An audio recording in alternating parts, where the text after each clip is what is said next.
My name is Ed Nardi, Chair of the Natural Resources Commission, and I am calling this public meeting to order at 7 p.m. Tonight's NRC meeting will be a hybrid in-person and Zoom meeting. We have a microphone set up on the commission table, and plans will be projected through the TV monitor. If you are presenting via Zoom, please turn on your audio and microphone when it is time for you to speak. Following the presentation by the petitioner and questions from the commission, members of the public will have the opportunity to ask questions and provide public comment. Please identify yourself with name and address for the record. You can also raise your hand from your phone by dialing *9 and use *6 to unmute. All video screens will be turned off with the exception of the commissioners, Delia, and the current petitioner. Once the commission has acted on an application, the petitioner is free to leave the meeting. This meeting is being recorded. In the event of any technical difficulties, all matters on the agenda that have not been heard will be automatically continued to the June 28th NRC meeting. At this time, I would ask the commissioners to introduce themselves. Bill? Bill Cremeza. Sarah? Sarah Grimwood. Nick? Nick Pappas. Thank you, guys. First order on the agenda is approval of meeting minutes, but Delia, I don't think they got circulated, so we'll catch them next meeting. Thank you. All right. Any commissioner comments? No, none for me. Sarah? Nick, you good? All right. On to the director's report. So I should just say under the commissioner comments, Gary Kleiman, who's not able to join tonight, did want to reflect on the recent public forum that we held for Warner's Pond. Oh, okay. And that was also on my update to you. So we had a successful community meeting on May 23rd. There were about 140 attendees, both via Zoom and in public. Mhm. And I would say that I think more people were speaking out with questions and concerns about the dam removal, but there was also people who were speaking in favor of it. We're currently preparing a request for proposals to go out for the dam removal alternative. I think I mentioned at the last meeting what that would entail, that request for proposals. That's under development, and it will be hopefully out on the street in the next couple of weeks with the goal of having a consultant on board by September. And then that will help provide information so that we can prepare something to bring to town meeting in next April 2024. So Gary had comments that he just basically wanted to be sure that as we embark on this next phase, that we're really looking broadly to address the questions that we're hearing from the community. And those are related to some people have asked if there is the ability, with a dam removal to do sort of a modified approach where a larger pond would be created through some, engineered berming and redirecting of the stream, so of Neshoba Brook. So we'll have to look into that a little bit. He also thought it would be valuable to incorporate components from Envision Concord. So looking at the history and character, mobility, accessibility, environmental sustainability, these sorts of things. And I think that those both make a lot of sense. And I hadn't thought about the Envision Concord piece of it, so that was helpful. We do definitely want to be able to respond to all the, public comment that has been provided on the project so far, so that when this does go to town meeting next year, that there's the ability to really sort of speak to, what we've heard and what we've learned and how, how we think this should be proceeding. So I will be meeting with Public Works Commission next Wednesday. And that's really just as a sort of an FYI to sort of let them know where things are in the process. I think we will want to be seeking their support for the dam removal project. But I think that's a little early right now. I think right now it's just more of an FYI. Yeah. Same with Recreation Commission. Yeah. I plan to meet with them later in the summer and then, seek their support as we get closer to town meeting next year. Just a reminder that the Assabet River Bluff Design Workshop for the Old Persons Trail is next Tuesday night, June 14th. It's Tuesday or Wednesday? Tuesday. So June 13th, I'm sorry. Is that right? I know we changed the date because of the Harvey Wheeler, except the It's availability. Tuesday. It's It Tuesday, is Tuesday, I think the it's the 13th. 13th. What time? 7 p.m. 7. at Harvey Wheeler. We're just gonna do it in person. Yeah. And we've engaged with Jennifer Brook from Lemon Brook. And she's helping us. She's gonna have some boards put together and, we just want to facilitate a discussion on what people are looking for in terms of amenities, mostly related to the All Persons Trail, but also, other things that people might want to consider. Is that a hybrid meeting? Would it be recorded? It's not going to be, we can record it, but we didn't want to do hybrid because we really wanted to You have want it be people there. interactive. Yeah. It's So just that I can't make it, so I was thinking it'd be nice if it was recorded. we'll try to Okay. record it. It might be a little discombobulated. But yeah, we'll definitely try to do that. Yeah. A couple of Eagle Scout projects just to let you know about. One Eagle Scout is working with oars to develop educational signage on Water Chestnut, and they have installed a sign at the old calf pasture, the boat launch there on Lowell Road. Mhm. And then Will has been working with another Eagle Scout to do an installation of water bars at Punkatasset on the main trail as you're going right from the trailhead. Got that slope and it's got really Yeah. old water Yeah. bars. Yeah, It's yeah. probably like more than 20 years old, probably much more than 20 years old. Yeah. So 5 of those were replaced over the weekend and they look a little rough right now, but those will soften up with time. They'll sort of feather the edges a little bit and get through them. Haywood Meadow, I'm sure some of you have seen on Haywood Street that there was a backhoe. Yes, Yeah. yes, just a day or so ago, there was. Yes. Yeah, so there's a beaver dam that was. Oh, that one is there. Okay. I was thinking, I don't remember approving this. I was thinking something, maybe schoolwork or something. Yeah. Right, Yeah. right, so there was beaver dam blockage about 7 feet into the Wow. culvert. And so they weren't able to, obviously, we met with them and said, you have to release it slowly, and they weren't able to get at it because of just where it was inside the culvert. And so they had the backhoe was to basically take a utility pole and try to slowly kind of nudge. Give And it a it took them over a week. Wow. Oh, Really?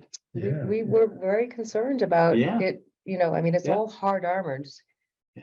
downstream of that. So, we didn't want them just blasting through and then Yeah. creating this big pulse of water. Yeah. So, that has been, I saw, it was out there this morning and it has been, released. Wow. And so And we'll stop the beaver from coming back. they are trapping them. Oh, they are, okay. Yeah. And there was a grate that Yeah. was there. And, we hope that they don't do the trapping. Yeah, But sometimes once they know that that's, they learn. yeah. Mm. Sure. And that's been a bit of an ongoing issue. Mhm, So okay. they made the decision to trap. But that grate will stop them from going back in the culvert. Hopefully, I mean, it needs, I think Size-wise, it's there are obstructions that preclude that grate from being Being set pure. flush. Ah, So there's a little bit of a gap on Yeah. one side Yeah. that, they're cued by running water. So it won't be the same kind of blockage and they can clear it out. yeah. So, yeah. so that will. Then I wanted to just let you know that White Pond, we have, John Higgins again from Higgins Environmental Associates. He is under contract again this year to do the APOD. Yeah. okay, good. Yes. and- Was he the original person that presented to us a couple years ago? Yes. Okay, so Yes. he's still He's still doing it. actually doing it So too. Yeah. he did that pilot project in August of Mhm. 2021. Yeah. And then we contracted him for 2022. And he collected a lot of cyanobacteria blooms. So these membranous arms are positioned to Mhm. collect Yeah, these, yeah, harmful aquatic blooms or HABs. Mm. And then he collects them and he disposes of them. And so he put them in a few weeks ago and he's collecting mostly pollen right now. Mm. So you will see that there's, what looks like potentially a bloom. It's very yellow, but it's just pollen right now, primarily pine. And he's also looking at Walden. So that's helpful to have some, sort of comparison from that. yeah. There was in this week's sampling, so the town we had contracted out for the sampling, the water quality sampling to be done by a UNH person. And they kind of bailed on us this year. So the town is doing the sampling as well as the analysis. And so it's a bi-weekly sampling until the HABs kind of ramp up. And then it'll go to weekly. And right now it's mostly pollen, but there was low levels of both Dolichospermum and Microcystis cyanobacteria that were Yeah. observed this week. So the cool weather will help, I think, keep it kind of, but I think it was last year and the year before, I think, and I can confirm this, but I think it was late June that we started to see, the rise. But with the apods, there was no closure of the pond. last year. And are the APODs working as well as predicted when we, based on that trial? I mean, I think we're still in the information gathering stage because that was last year was real. I mean, the August was so late in the season and so that was almost not useful from a data, like a baseline Yeah. standpoint. So last year was the baseline and weather conditions. I mean, they'll Totally change different. this year. Yeah. And, we were Good in a point. drought last year and Yeah. so I think we're still too early to say. Mhm. But, the cost to implement this last year was 30,000 and this year is more in the order of 20. So it's, in the grand scheme of things, That's good. it's not Yeah. a huge amount of No. money. for the Yeah, town and it's to coming control. down too. Yeah. Good to see. And last thing for me is just that I will be out of town, for our next meeting on the 28th. And so Bert will be running the show. Nice. Terrific. Well, Tilly, good one quick hands. question about the White Pond. I'm sorry, about Warner Pond. Will the consultants look at that issue or that suggestion or that of expanding the residual pond that's there? So I think we need to, yes, in short, yes. In a longer response, I think that how detailed that analysis is going to get really costly. Okay. So this whole sediment transport analysis Yeah, is a model, and it's not a model that anybody does. It's a very specific modeling component. So even people who do like engineering modeling, Uh-huh. they don't do this. Ah. So you have to find somebody very specific. So Oh, I see. it's costly, but I think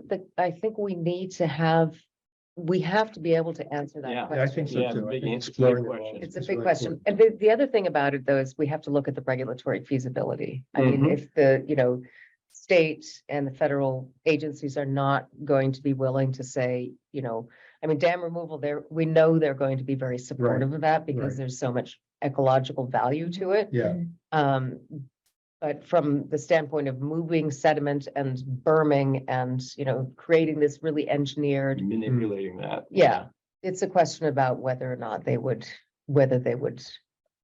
allow that and under what conditions. And that it will be part of what we look at in this RFP is these sort of pre-agency consultations. We're not going to have like a full set of plans or anything like that, but we Mhm. need to have an understanding of how feasible Sure. that is from a Okay. regulatory standpoint. Yep. Thank you. All right, so we'll move on to our first continuance of the evening. Oh, first, excuse me, we need one to be continued. The Dartmouth group, please. So I move that we continue to June 28th without discussion, a notice of intent for 1024 Main Street DEP file number 1371634. Bill, a second. oh, yes, second. Thank you, sir. And the vote, Bill, Yay. Sarah, Aye. Nick, Aye. and I am an I as well. All right, now we're moving on to our first continuance of the evening. And that is for Mass Audubon Society at multiple addresses on Paul's Hill Road. And that is DEP file number 137-1635. Good evening. Good evening. Nice Good to be evening. back. Yeah, nice to have you back. I'm Renata Camponi, Director at Mass Audubon's Brewster's Woods Wildlife Sanctuary. We're very excited to come back and provide the response to the great questions we got last time. I have my colleagues Liz Stetson and Flavio Suti here for detailed questions, but Steve Ventresca has prepared a short overview of the response. Thank you. Steve? Hi, good evening. Stephen Ventresca with Niche Engineering. As Renata mentioned, we're here to follow up and respond to comments that we received during the last public hearing for the All Persons Trail at Brewster's Woods. And so I'll just quickly get to the heart of it. And so during the discussion, we were asked to provide an erosion control plan for the project, which is what we've submitted and what is presented here on the slides, and showing compost socks for erosion control. Just wanted to point out to the commission that these will be employed as needed during the construction, and that as the trails are built out, they take great care to only work on the trails if there is no rain forecast. And they only work in limited areas. So we don't anticipate extensive erosion control, but certainly it would be used at each section where the trails are being worked on. I think You- Steve did have slides. I was gonna- Oh my God, I'm Yeah. sorry. We're not seeing them in the room. I apologize. Here we go. All right. There you go. So sorry about that. This was the plan that we presented erosion control, and it just gives you an overview of where we would anticipate erosion control needed, again, at the sections that we where they would be used as the trails are constructed, and the details are shown on the right of the compost sock that we're proposing. The other piece that we are provided, or were asked to provide, was a construction access and construction stockpile location. And so the routes that are shown here are basically using existing trails, existing pervious areas that are currently on the site. And then the red circles are areas that are stockpile locations. And this was coordinated with Natural Heritage based on comments that we had received from them as well. The next piece that we provided was the kayak put-in location. We were asked to remove the location of the kayak stand out of the 25-foot buffer, which is shown here in this sort of magenta green line. And we moved it so it's in between the 25-foot offsets from the wetlands that are there. We were asked to provide a sign that indicated the season of when the kayak stand would be employed. And then we were also asked to remove the existing pipe that's in the approximate location of the reinforced shore edge, which is shown in this red line here, and then a picture from the site that we have. So those will be taken out. We also provided an invasive species management plan that was in a narrative form that also indicated the methods that we would use for each type of an invasive species that we, when we found them, that would be used to remove it, to eradicate it. And then also plants that would be used to, in the rewilded areas, that would be used to revegetate areas that would be abandoned, or trails that would be abandoned. One of the updates that we were asked to provide was the Japanese knotweed eradication. We were asked to remove the foliar spray, which we did. And so we're only going to employ a cut and stem injection, or stem swab as part of the removal. And then finally, the natural heritage comments. So we had two comments. One was to provide a botanical study, which we did and submitted to Natural Heritage on May 26th. And then also to provide a turtle mitigation plan, which was provided and approved just yesterday on June 6th. And my understanding is that Natural Heritage sent a letter directly to the office and copied Mass Audubon, indicating that there was no take. So we believe that we've resolved all of the comments from Natural Heritage and also from the commission. So at this time, if you have any questions, we're happy to follow up. Thank you, Steve. Sure. Yeah, looks like you checked all the boxes. I just want one quick question on the construction access. Any type of machinery going down there? What do you expect? So maybe Liz can answer that question. She has talked over that with AMC Trail Crew. Just out of curiosity, in terms of what's. Sure, the AMC uses sort of trail scale equipment, so they have a mini skid steer, something called a mud buggy that is used for moving material around, and I believe a mini excavator as well, but they're both, you know, sort of designed to be trail width. Thank you, Liz. Yeah. Bill, No Sarah, comments. Nick, No. any comments? All right, are there any public comments regarding this application? All right, hearing and seeing none, I think we have an order of conditions ready to go. Sure. I move that we close the hearing and issue the following order of conditions for the project location at 221, 203, and 20 Falls Hill Road. And let's see, that is with findings A, B, C, D, and E. And with standard conditions numbers 1 through 20 and special conditions 21 through 59. Second. All right, in the vote, Bill, Aye. Sarah, Aye. Nick, Aye. and I am an I as well. Thank you, Set. and good luck with the project. Thank you Great. very much. Thank you very One much. clarification, instead of 20 Ballsville Road, it's 20X. I saw the X, I couldn't believe it, honestly. Zero X. There's one parcel of the property that has. It's bizarre. It's a bizarre X, okay. Structure. That's it. There we go. All right, thank you. Yeah, Thank thank you. you. Have a nice evening. Thank you. Thank Good night. you. Bye-bye. All right, under new applications this evening, we have 54 Lawsbrook Road, DEP file number 137-1640. And who will be speaking this evening? Good evening. I'm Dan Wells with LEC Environmental. Good evening, Dan. So I will share my screen. I'd like to start with orienting you to where this project's located, 54 Lodgebrook Road. You can see the red area. This is Warner's Pond, and this is the part where it transitions into Neshoba Brook and crosses under, before it crosses under Commonwealth Ave. Mhm. Right across the street is Right Out Playground. This is an aerial view of the location. You can see there's Neshoba Brook, Warner's Pond, and there's a playground. I'll just zoom in. You can see it's a very tight lot. It's 0.16 acres, so there's very little wiggle room on this property. I'll just show you a couple photos of what it looks like. This is the rear of the house. There's an existing porch. There's you can't see it here, but in this vicinity, there's a stone patio, which will come into play as I show you the plan.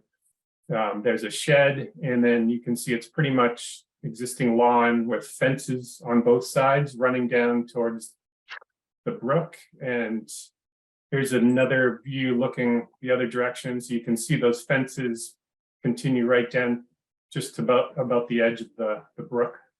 And there are, I just wanted to point out some really nice high bush blueberry bushes, and part of our proposal is to fill in these voids along both sides, is to provide mitigation. So we'll be planting a bunch of new high bush blueberries.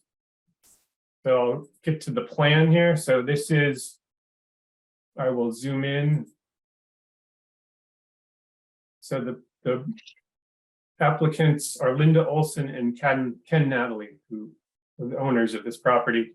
And they'd like to create a small addition to the property, to the existing house. And so you can see part of the shaded area is some existing roof and impervious area that's going to be removed.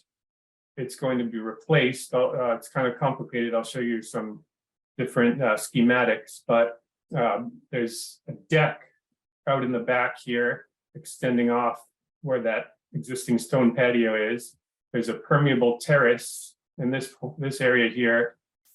There's going to be, this part is just kind of new living space. And then there's a permeable paver walkway that extends just off the driveway, and then a landing. You can see there's erosion controls surrounding the work. There's a stockpile area, and all of the work is outside the 50-foot no build zone and clearly outside the 25-foot, except for some of these mitigation plantings. And this is a schematic prepared by the architect, which shows kind of, you know, how the project's going to extend outward from what's there now. So this is that impervious stone patio area that's going to be removed, and it's going to be replaced by this porch, this deck, which is actually going to be pervious. It's going to have spaces between the slats and there'll be crushed stone underneath. And this part here is the pervious patio. There's going to be pervious pavers. There's a detail on the site plan demonstrating that. And you can see this is kind of the new outer edge of the roof. And then here's the walkway, which is also going to be pervious. And then there's this landing. So that's kind of how the project's going to extend outward. This plan just kind of color codes to show how it's going to be different. The red areas are where the project extends away from the existing structure.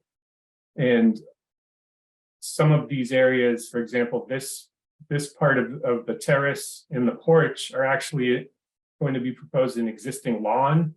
And under the Wetlands Protection Act regulations, that's considered an exempt activity, provided it's more than 50 feet from the resource area, which it is. And also your bylaw also has a similar language that allows for considering converting lawn to minor activities to be exempt. And so this green part is actually where there was roof, but that's being removed. So there's a slight decrease in the total kind of footprint of the project. So all of those, the net change in the footprint within the riverfront is 223 square feet. So that's, that's just how, compared to what's there now, there's that much extending out into the riverfront. All of this land kind of between the erosion control and the house and the work, that's just considered temporary alteration because that's this lawn and that's going to be, it's needed for access and storage, but that's all going to just be restored to lawn after the project. So we consider that temporary alteration in riverfront. It's 2,665 square feet. And I'll go back to the original plan. So the engineer calculated how much increase in impervious there will be. So there's a net slight increase because you're removing some of the things, for example, the patio and some of the roof area, but you're adding a little bit of like this landing. He conservatively calculated this by including the overhang of the roof as impervious. So below this, for example, there's some areas where there actually might be just grass or dirt underneath it, but because it's overhanging, it's considered impervious. So that's just a slight increase. That's only 97 square feet. And then as mitigation for that, you can see what we're proposing is, these are those existing high bush blueberry bushes I showed you in the photo. We're proposing to fill in up to the river's edge with a whole bunch of new high bush blueberry. And all of this is existing lawn. So we're reducing the amount of lawn area and adding, new native plantings. And that's approximately 314 square feet of area. So that's over twice the increase in impervious.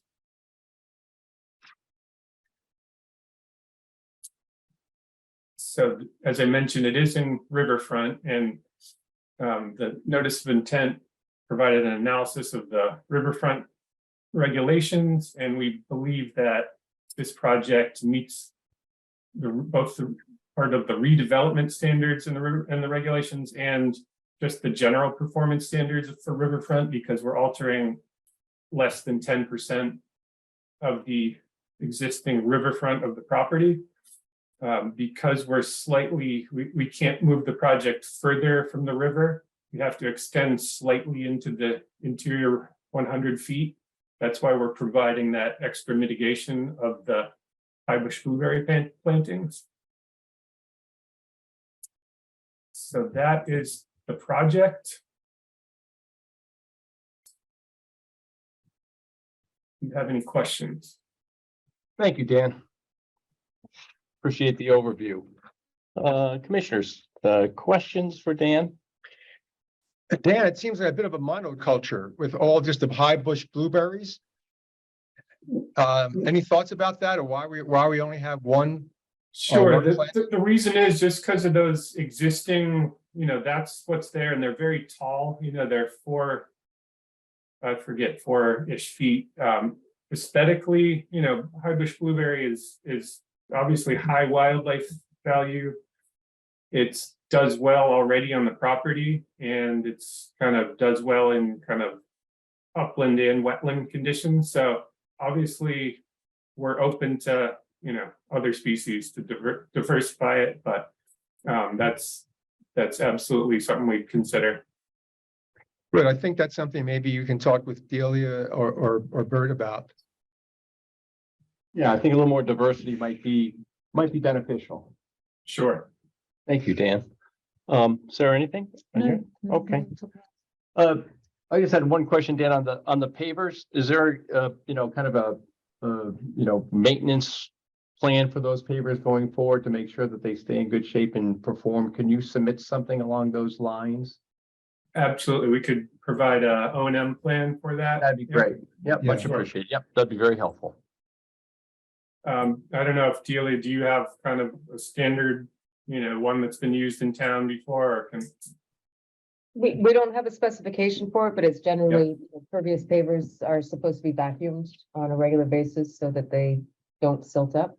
Sure. So, well, yep, absolutely. We'll talk to the manufacturer and get Great. something appropriate. Thank you. I have a question. Yeah, please. So the fence that sort of goes down both property lines, goes down to pretty much the edge of Warner's Pond. It would be nice if the fence can be taken out of the 25-foot no disturb zone, because that's something that you can check with the homeowners on. Sure. Yeah, we've done that often in the past. It's not everyone I think of.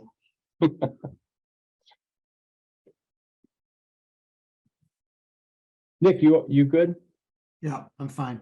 Okay. Is there any public comment regarding this application? All right. Dan, are you good continuing out to the June 28th next meeting? Sure, we can do that. And I think with that, you'll have to have any of those items requested in by next Friday, a week from tomorrow. No, week from tomorrow. Friday, excuse me, Yeah. week from Friday. Okay, so we'll be adding some diversity to the plants and an O&M plan, and at least inquiring about removing some of the fence. Or is that, Out of the 25. okay, I think that's a good summary. okay. That sounds fine to me. Okay, Dan, look forward to seeing you back on the 28th. All right, thank you all very much. Thank you. No, thank you. All right, let's see. The next project is 154 Southfield Road. That is DP file 137-1641. Hello, good evening. All right. If you could introduce yourselves, name and address for the record. Be happy to. So I'm Seth Donahoe with Dillis and Roy Civil Design Group. And I'm here tonight on behalf of Kevin and Tina Labadini, who just pulled up next to me. Right? We'll make. Oh, we might be we'll- carrying that table. Yeah. We've got a training. Thank you. so. you. Our office has submitted a notice of intent for 154 Southfield Road. And this was a property, or the back history on this, in 2007. An order of conditions was issued to the property, and that included some additions on the site. And the Labadinis recently have considered doing another addition. One of them is actually the completion of something that was previously approved. So we submitted a request for certificate of compliance a few months ago. And at that time, it became aware that there was a patio that was installed, and a portion of the existing addition did not comply to the setbacks that were in place in 2007. So we've put forward a plan to you that addresses the new addition that they'd like to do, and also brings things into compliance with the setbacks that were previously approved by the commission. So I have small sizes, or is it something that can go on the screen tonight? Well, we put it up, we can get a better look at it.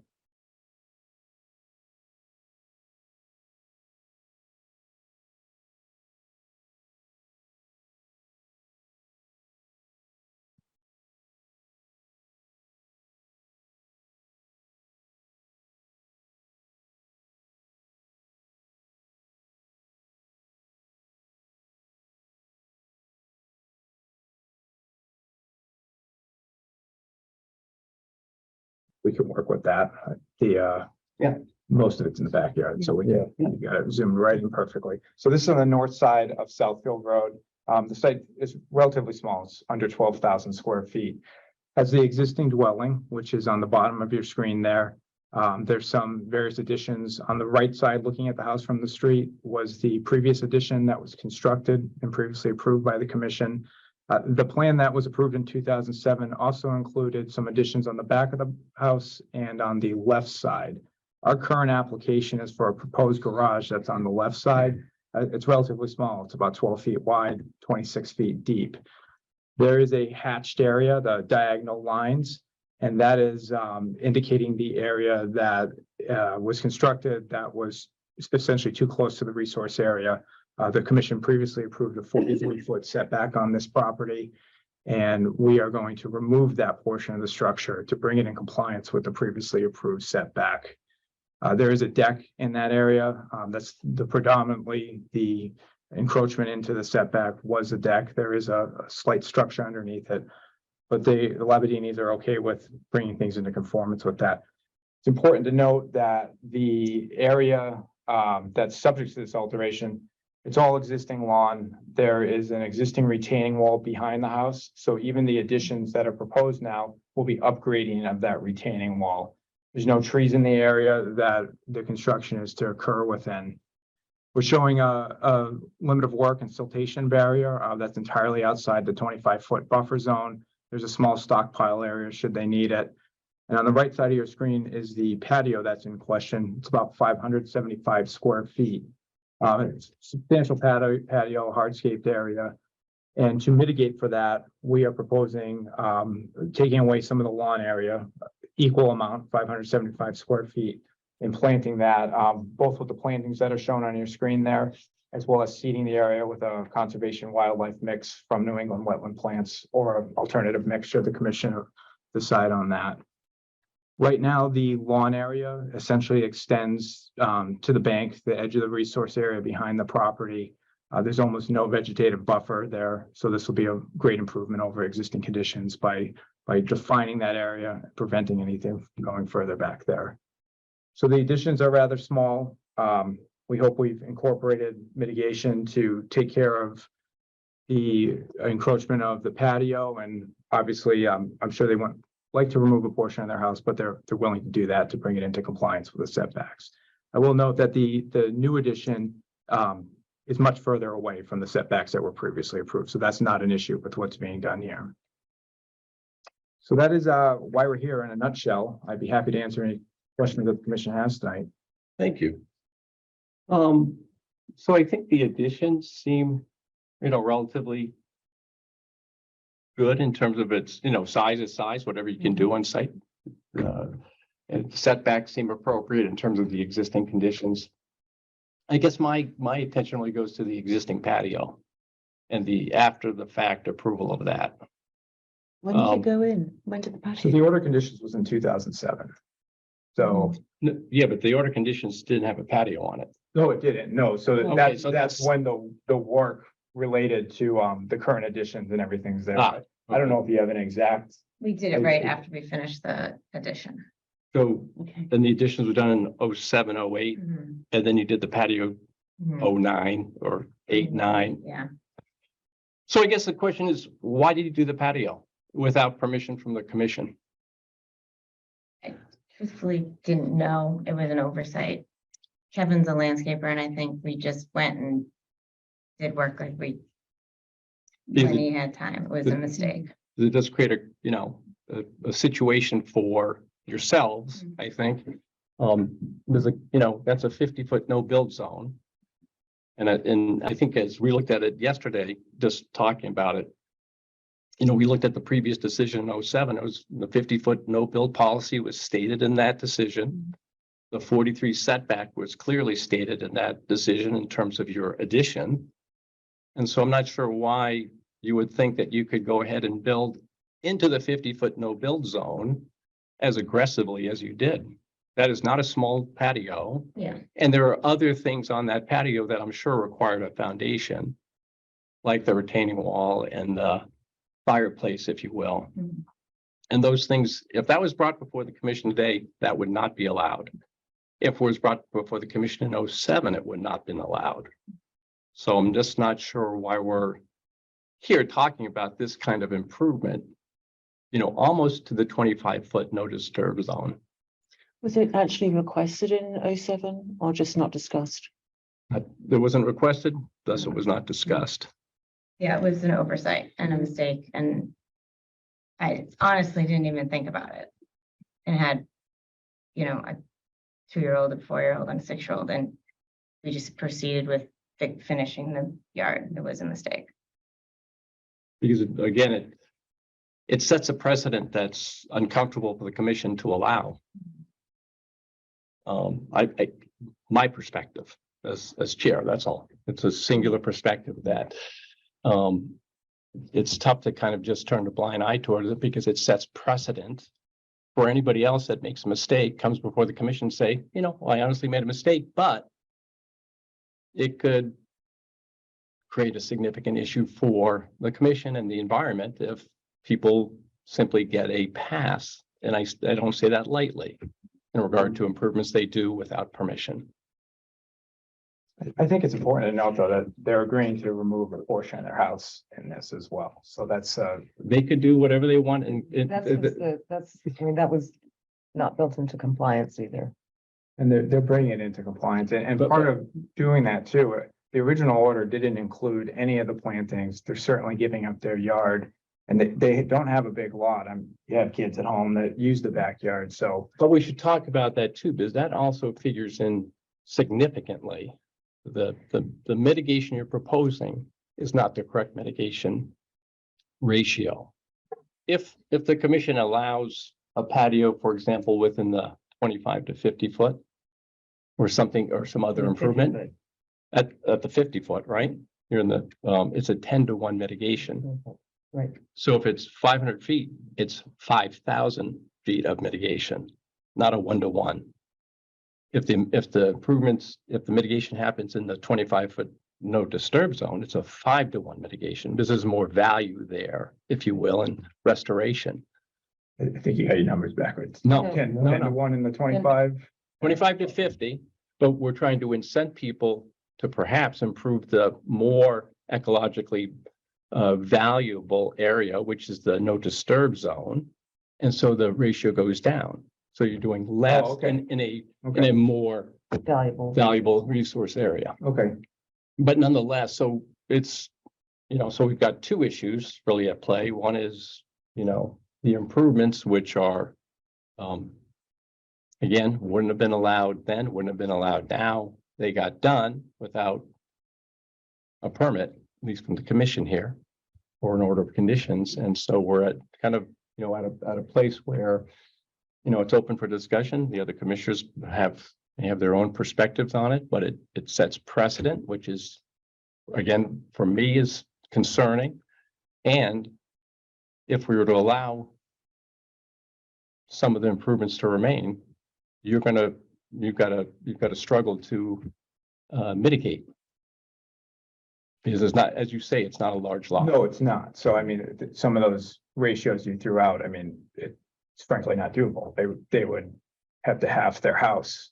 No, you could take away some of the patio. That's so you Okay. have less mitigation. We can certainly talk about that. So- I don't think, nobody came here tonight to say that we're giving you this and we want you to take that. We're open to. Oh, no, but again, it's always, we always want to try to get the homeowner where he wants to be, he or she wants to be, in terms of just trying to work with them and kind of go back and forth. And sometimes we can accomplish that. Sometimes we can't, depending on the, you know, the push and pull of the No, project. I think we're all open to discussing a resolution to it. Yeah, so I think in this case, it's, you know, it's no different, right? If we've got some issues to contend with, and certainly want to do that and try to get to a position that, you know, I'm not sure everybody's gonna get what they all want out of it, but you know, I think that's the concern we're at. No, we understand and we appreciate your opinion on it.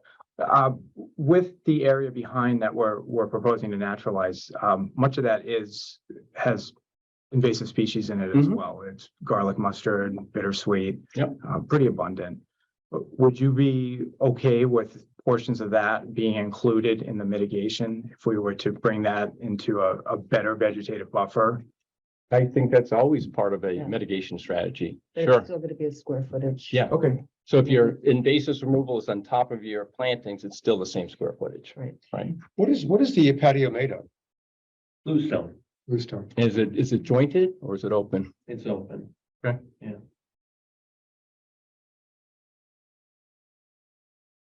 So, I mean, I think perhaps it's just the initial discussion about it because it's, you know, certainly with the mitigation and the square footage is something to think about on your end. I would also think, again, depending on what the other commissioners have to say, is that you may want to think about removing some of the things that were built in the 50-foot. Because I'm not sure it'd be. It's gonna be a balance, isn't it? Yeah, it's just untenable to simply say, leave what's there. And so in an effort to meet the number, so what I'm understanding, 25 to 50 foot, if we're It's a 10 to restoring the 1. 20, if we're restoring the 25, is that the 5 to 1? If you're working in the 25 and for restoration and or invasive mitigation, it's a 5 to 1. Okay. In the 25 to 50, it's a 10 to 1. And you also need to account for, there's a little bit of the patio that's outside of the 50. So anything in the outer buffer zone, the patio and the new work, that's 1-to-1 mitigation. Anything in the 50 is 10 to 1 or 5 to 1 at the 25. So if we're pushing the driveway out or doing some other things, that's all a 1-to-1, 50 to 100. Okay, and to establish our base number, if we were to agree to remove a portion of that patio, so say right now it's at 575 square feet, and we bring that down, let's call it 300 square Yeah. feet, then our mitigation number is going to change. then. Springs from that. Okay. Yep. In simple math, in the 50, it would be 25 to 50 would be 3,000 instead of, you know, 5,700 or whatever the. Okay. So ideally, what you'd come back with perhaps is a, you know, the mitigation in the 0 to 25, the 25 to 50, and the 50 to 100 based on, you know, what you're doing within those zones, if you will. Okay. Mitigation, obviously, the no disturb, and then, you know, talk to certainly the owners in terms of their perspective on the deck and the other improvements on that deck or patio, I should say. In terms of what might be, you know, perhaps backed off a little bit on the plan.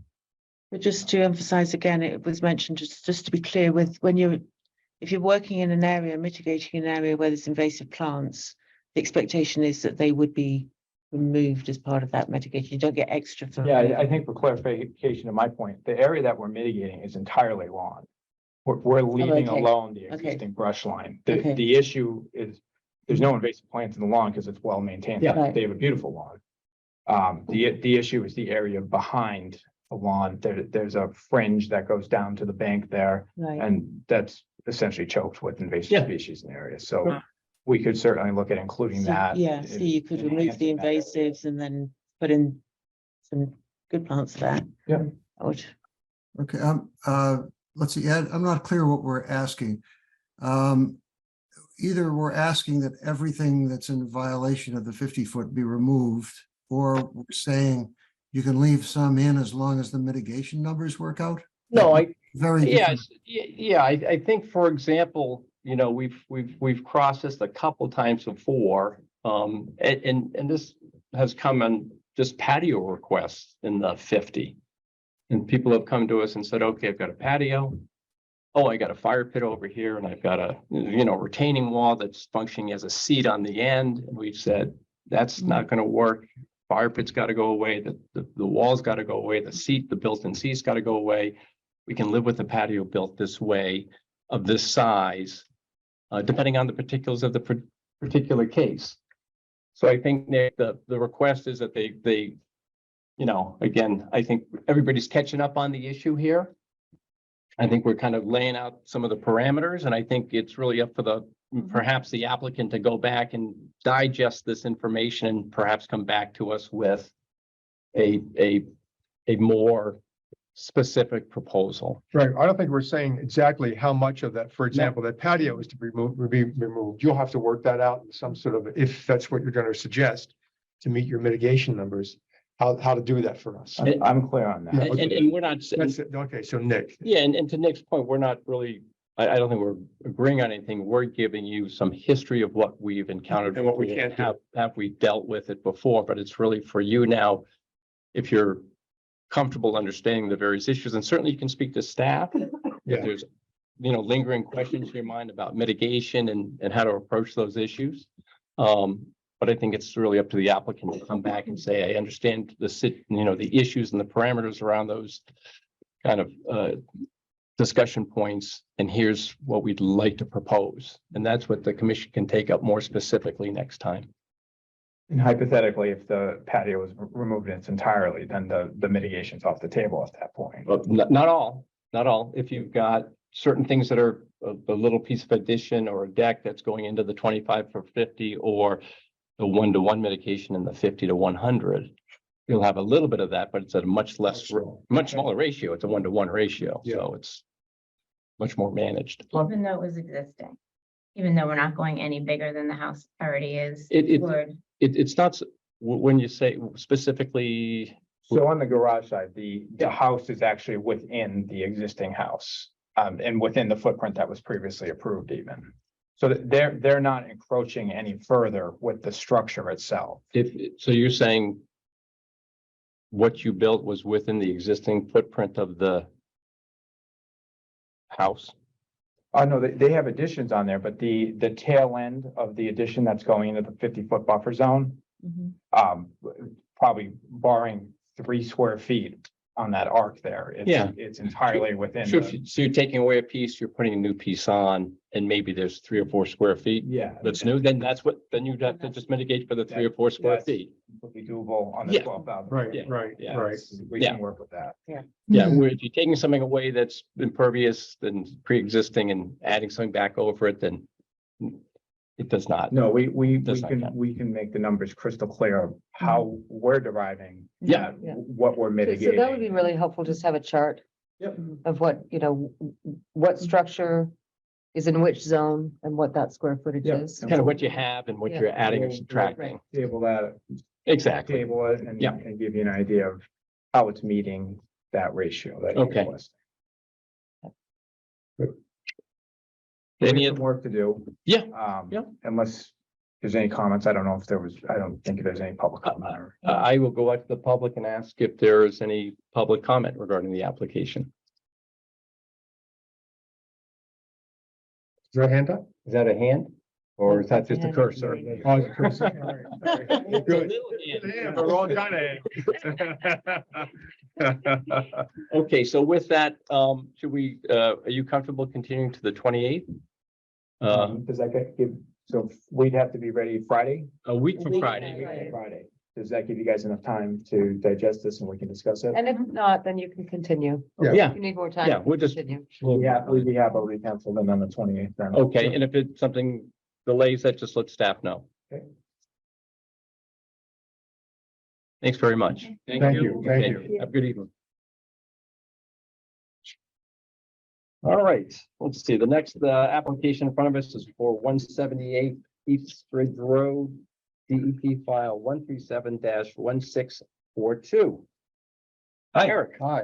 Eric, Eric's there. Eric's the applicant, yes. All I'm right. Ted Doucette. I'm the engineer. Hey, Ted, how are you? Nice to see you after 3 years.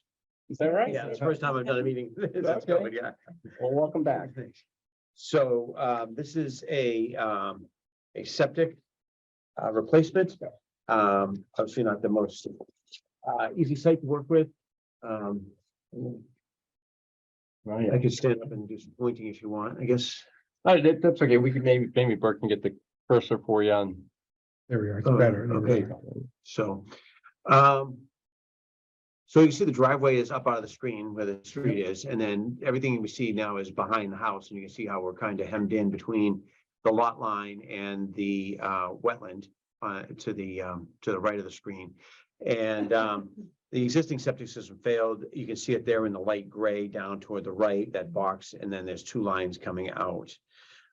So that's all within the 25-foot of the bank. And we're going to propose a new septic tank, a new pump chamber. And if you can see there, we put a little angle on it to try to get it outside of the 45. So that's one out of the 25. So that's the one protection we're trying to add. And then we're going to make, obviously, the tank and the pump chamber are going to be monolithic. So there's less chance of them leaking. And then up, you can see where the septic system is, where all those lines are. You are probably familiar with the Presby system, so that's the serial configuration. The reason I like the Presby in this situation is because we're working on a slope, and you're really allowed to step them down. Then the other advantage is that the breakout is lower, and then the other advantage that the state has determined that those have better treatment than a traditional septic system. So that's just one more layer on. Some of the protections to the resource area.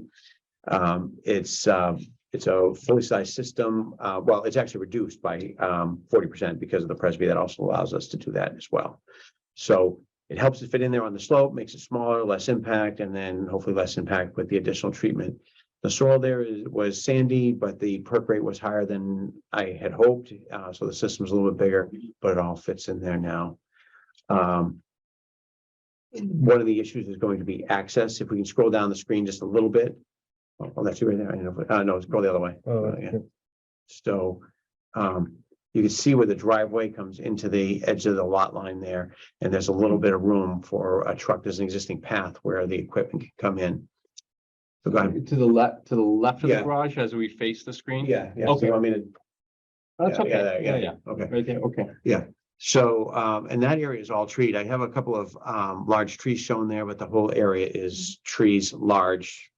I don't know, what are they, 7,500 foot pine trees there. So we figured that hopefully, there's not a lot of choice for us with that septic tank. If you look at the interior plumbing, there's the addition up there to the front, there's the house, and everything comes out and goes down under the slab.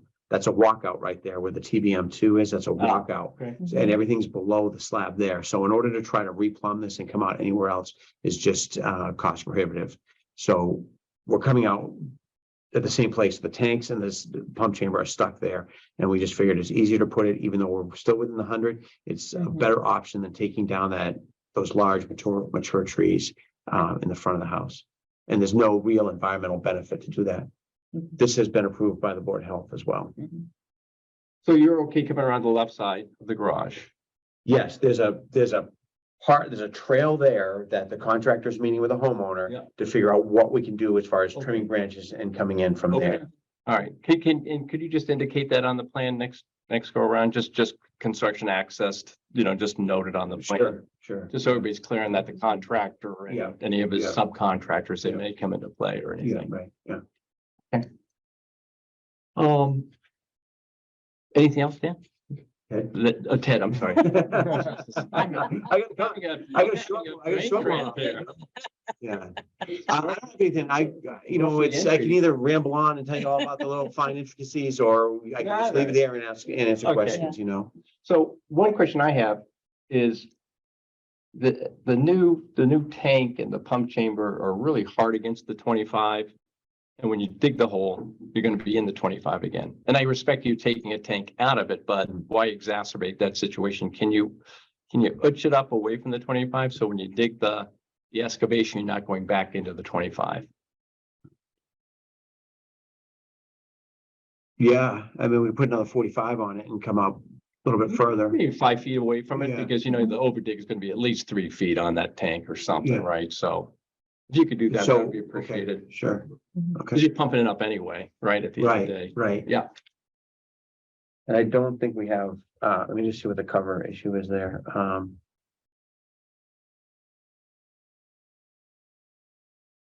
Yeah, we're gonna be getting close to maximum depth on the pump chamber. The pump chamber invert in is 89, so that 89, say 89.4. So that puts the top of the pump chamber at about 90.5. And we're getting pretty close to 93. So I'll just wiggle it around a little Okay. bit and just, rather than just, might not just slide it sideways, it might have to come out a little bit too. So we can work on that. So we can get 5 feet easily. I can see if I can squeeze out a little bit more. All right, thank you for that. Mitigation? Yeah, mitigation. What do you have for mitigation? Everything's going back the way it was. We're taking a tank that's out of there, a leach field that's out of there. You get That's credit in for the that. drive. You get Yeah, credit? Yep. and we're putting in a system that's better, and we're returning everything that's lawn. So I think you have to look at some mitigation, for the work. Right, so What's the impact that we're trying to mitigate? I think it's the tank. Mhm.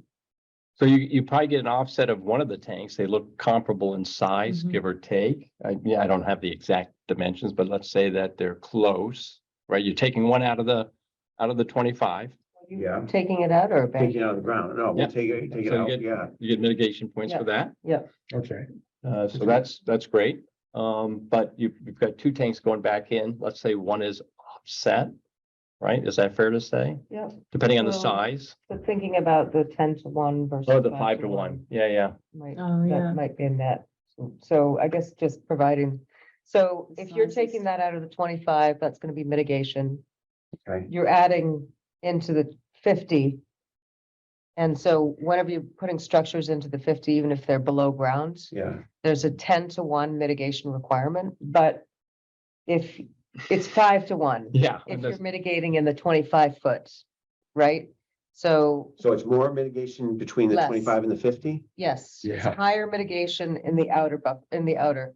I'm Because just it's- blown away right now. I'm just really blown away. Okay, go ahead. So Yeah. think about it Breathe. like this, think about it like Mhm. this. Yeah. If you're mitigating closer to the resource. No, area, not that part. That's not blowing me away. Go Oh. ahead. Go ahead. So, Just so that. Just mitigation? yeah, Yeah. Just work in the 50. Yeah.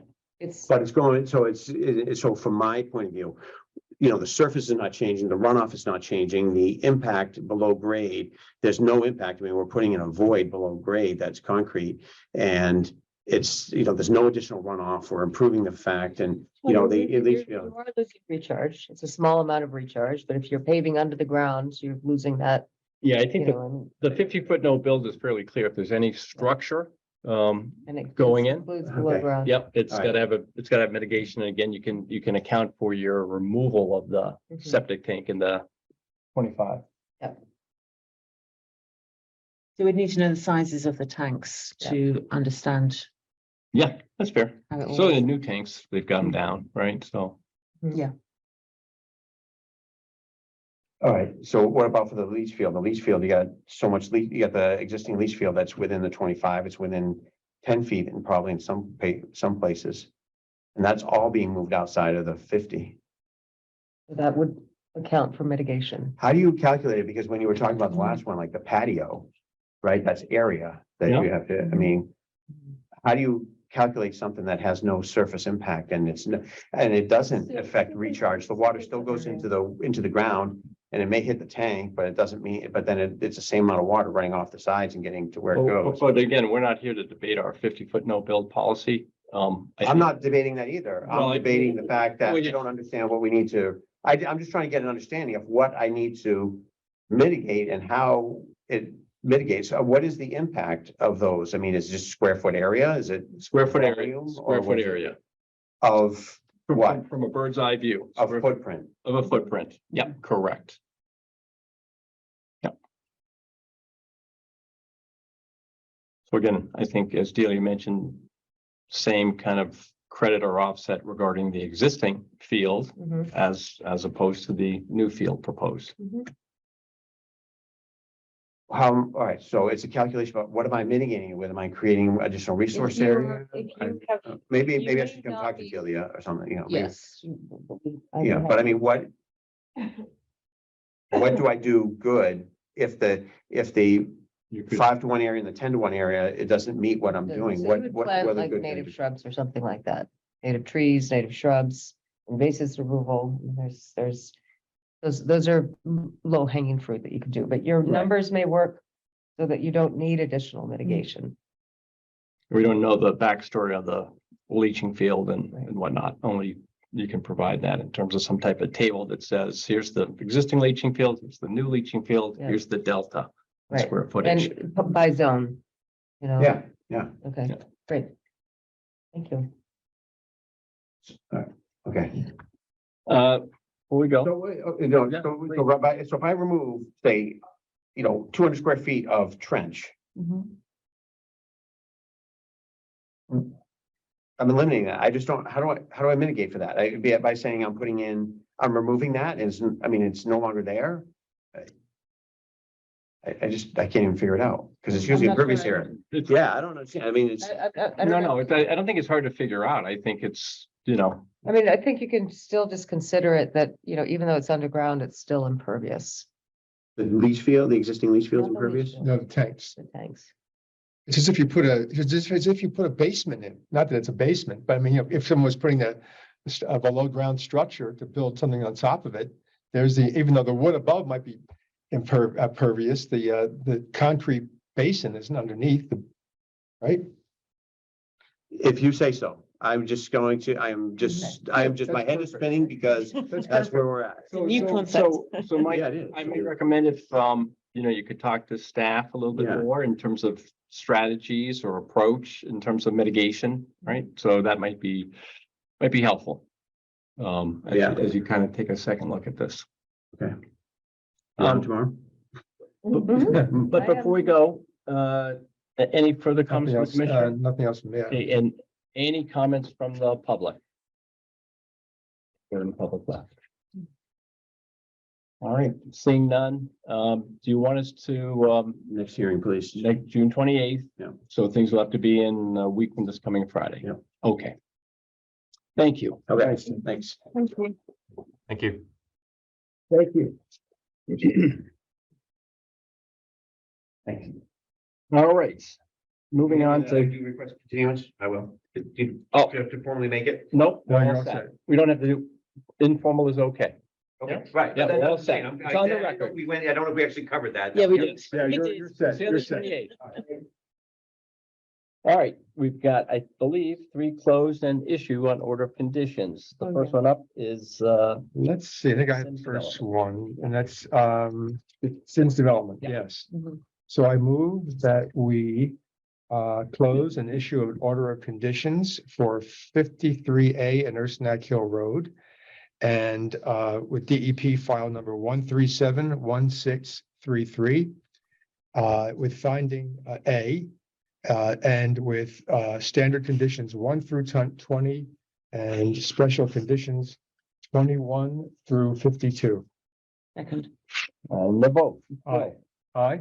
Sarah, Aye. Nick, Aye. and I'm an I as well. All right, next one. The next one is I move that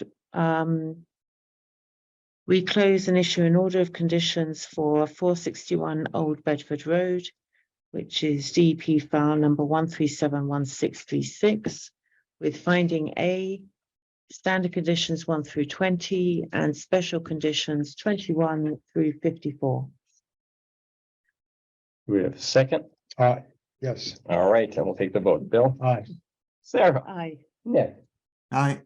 and I'm an I as well. And lastly, take upon. Lastly, I move that we close and issue an order of conditions for 1075 Laurel Road, which is DEP file 1371639, with finding A, standard conditions 1 through 20 and special conditions 21 through 51. I second it. All right, Bill, Aye. Sarah, Aye. Nick, Aye. and I am an I as well. All right, next up on the agenda is COCs. Delia. So the first one is for Concord Green. We have an application currently under review, and so recommending that this just be closed out so that we can move forward with the next one.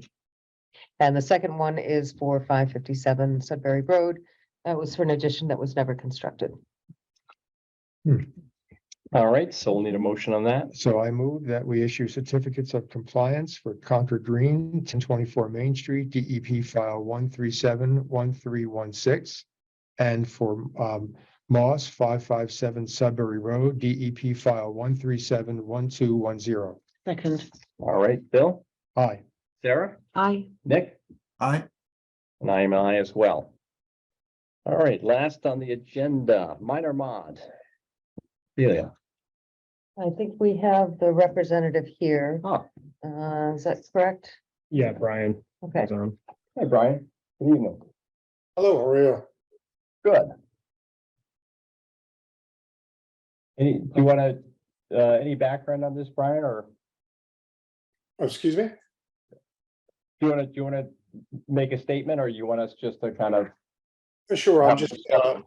speaking on behalf of Philip Morse with the residents of 11 Williams Road in Concord. And I believe in question was the removal of 3 trees that are unauthorized, which are within the 100-foot buffer zone along the residence at 11 Williams Road. And can you just point out where those trees were? Just, Sure, the first difficult to kind of show here is. Yeah.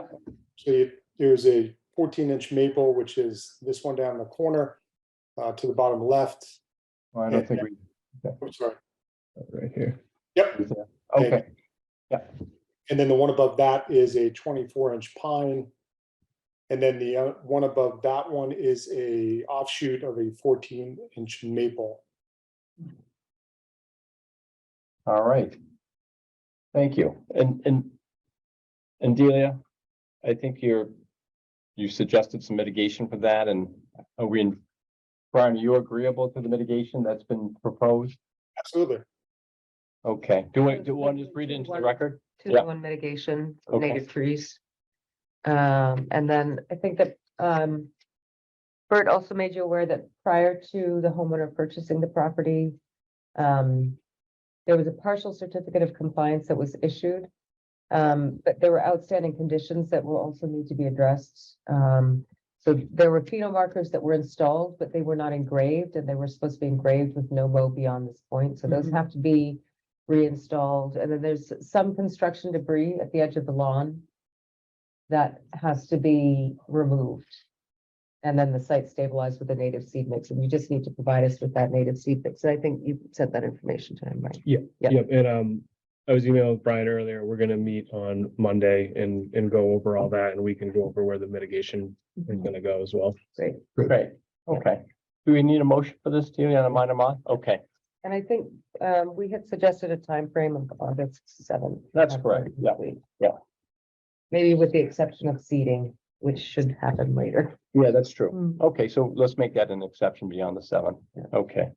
Bill, you want to wrestle that one? Sure, I move that we issue what do we issue? Minor mod. Right. For 11 Williams Road, DEP file 1371582. And what else I need to say about Wait. that?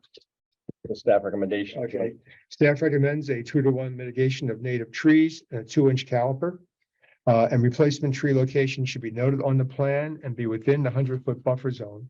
The homeowners should commit to hand removal of construction debris and replacement of the pheno markers by August 7th, 2023. You want to ask me about the reseeding And reseeding, To follow by. to follow in reseeding the to- fall? Yeah. okay, and reseeding to follow by the fall. Second, Thank you, Sarah. Bill, Aye. Sarah, aye. Nick, I, and I am an I as well. Thank you, Brian. Thank you very much, commissioners. Okay, have a good evening. You too. All right, we've got a couple of administrative approvals. Yeah, so around Hosmer it. Meadow, just the reason that came off was because we did a bound review and one bound was missing, so Yeah. that's gonna kick to the 28th. Okay, all right. There's a bound missing on that CR. Was that the one we were out at? Hosmer, No. yeah. Yeah. And that was what, that Rich and I were like, he's like, no, that wasn't on the plan. I said, here's the plan. This is Oh. right there. That's circled down. All right, good. Yep. So administrative approvals, we have, one tree that the homeowner is concerned about. If it fell, it would fall into her backyard. It's Yeah. in the outer buffer zone. All right. So it's, she's agreed to leave a 10 to 12. Oh, foot great. snag. Nice. Okay. Yeah. And then the second administrative approval is the Trails Committee voted at their meeting last month to reroute the trail. Let me share. Am I zooming here? I don't think I am I? No. I'm not zooming. So I'm gonna just, can I email you? Yeah. Well, since it's just the three of us. Yeah, that's can I fine. show you on- Yeah, it's simple. Okay, so, was simple until we messed it up. Technology coming at you. Trying to-